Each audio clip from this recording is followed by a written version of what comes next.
বছরটি 1721, এমন একটি সময় যখন ক্যারিবিয়ান সাগরগুলি ভয়ঙ্কর জলদস্যুদের দ্বারা শাসিত হয়েছিল এবং বাতাস লুকানো ধন এবং ডুবে যাওয়া জাহাজের গল্পে ঘানছিল।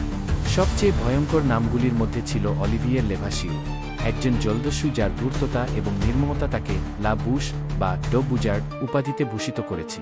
তার খ্যাতি কিংবদন্তি ছিল, কিন্তু এটি ছিল তার চূড়ান্ত কাজ যা রহস্য এবং চক্রান্তে আবিত শতাব্দী ধরে প্রতিধ্বনিত হবে। লা বুশ সমুদ্রের একজন মানুষ ছিলেন, ফ্রান্সে জন্মগ্রহণ করেছিলেন কিন্তু ক্যারিবিয়ানের বিশাল আইনহীন জলে তার আসল বাড়ি খুঁজে পেয়েছিলেন। তার শোষণগুলি কিংবদন্তির উপাদান ছিল, কিন্তু কোনটিই ততটা বিখ্যাত ছিল না বা রহস্যময় যেমন নোসা সেনহোরা ডো কাবো তে তার অভিযান। একজন পর্তুগিজ গ্যালিয়ন একজন রাজার সম্পদ বহন করে, তার পিঠে কঠোর লোকদের একটি দল এবং তার পালগুলিতে বাতাস নিয়ে লা বুশ শক্তিশালী জাহাজের উপর একটি সাহসী আক্রমণ শুরু করে। যুদ্ধটি ভয়ানক ছিল, যারা তাকে বিরোধিতা করার সাহস করেছিল তাদের রক্তে সমুদ্র লাল হয়ে গিয়েছিল, কিন্তু শেষ পর্যন্ত গ্যালিয়নটি পড়েছিল এবং এর ধন লা বুশের সবচেয়ে বড় পুরস্কার হয়ে ওঠে। সোনা, রৌপ্য এবং গহনা একজন মানুষকে রাজার চেয়ে ধনী করার জন্য যথেষ্ট, কিন্তু অলিভিজার লেভাসিউর সাধারণ মানুষ ছিলেন না। তিনি একজন জলদস্যু, সমুদ্রের শিকারী এবং তিনি জানতেন যে প্রচুর সম্পদের সাথে বড় বিপদ আসে। তার মজুদ নিরাপদ রাখার জন্য তিনি এটিকে একটি গোপন দ্বীপে লুকিয়ে রেখেছিলেন। এটির অবস্থানটি কেবল তারই জানা ছিল এবং গোপন প্রতীকগুলি একটি পার্চমেন্টে খোদাই করা হয়েছে।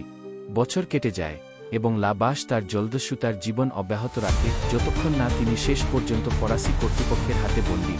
তার অপরাধের জন্য ফাঁসিতে দণ্ডিত, তিনি ফাঁসির মঞ্চে দাঁড়িয়েছিলেন, একেবারে শেষ অবধি অবিশ্বাস। তার শেষ মুহূর্তে তার গলায় ফাঁস শক্ত করে লা বাশ তার কোটের মধ্যে পৌঁছে ক্রিপ্টোগ্রামটি বের করেন। একটি দুষ্ট হাসির সাথে তিনি এটিকে ভিড়ের মধ্যে ছুড়ে দিয়ে চিৎকার করে বললেন, আমার ধন খুঁজে বের করুন।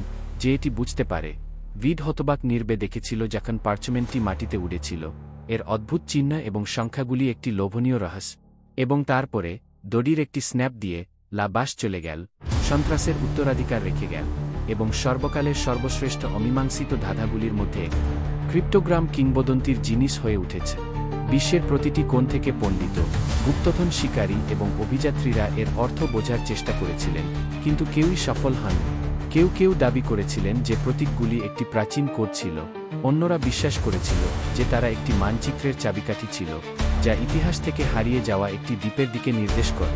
অনেক খোঁজাখুঁজি, কিন্তু গুপ্তধন লুকানো থেকে যায়, একটি জলদস্যু দীর্ঘমৃত ধূর্ত মনের দ্বারা সুরক্ষিত। কিন্তু গল্প সেখানেই শেষ হয়নি। বছরের পর বছর ধরে যারা লা বুশের গুপ্তধনের সন্ধান করেছিল তাদের মধ্যে অদ্ভুত ঘটনার ফিসফিসানি ঘটতে শুরু করেছিল।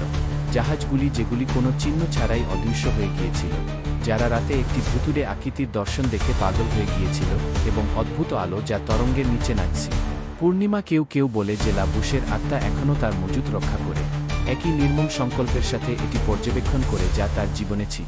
এবং তাই কিংবদন্তি সহ্যকর অলিভিজার লেভাসিউরের ধন, যদি এটি বিদ্যমান থাকে তবে লুকানো থাকবে। এর গোপনীয়তাগুলি একটি ক্রিপ্টোগ্রামে লক করা হয়েছে যা বিশ্বের সর্বশ্রেষ্ঠ মনকে বিভ্রান্ত করেছে।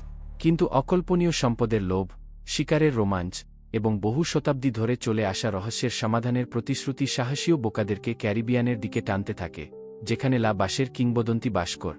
আপনি কি অবশেষে রহস্য আনলক করতে পারেন, নাকি আপনিও আগের অনেকের মতোই বুজার্ডের অভিশাপের শিকার হবেন?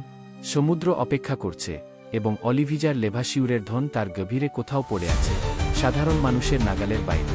তবে সাবধান, ভাগ্যের পথটি বিপদে পরিপূর্ণ এবং লা বাশের ভূত কখনই পিছিয়ে নেই।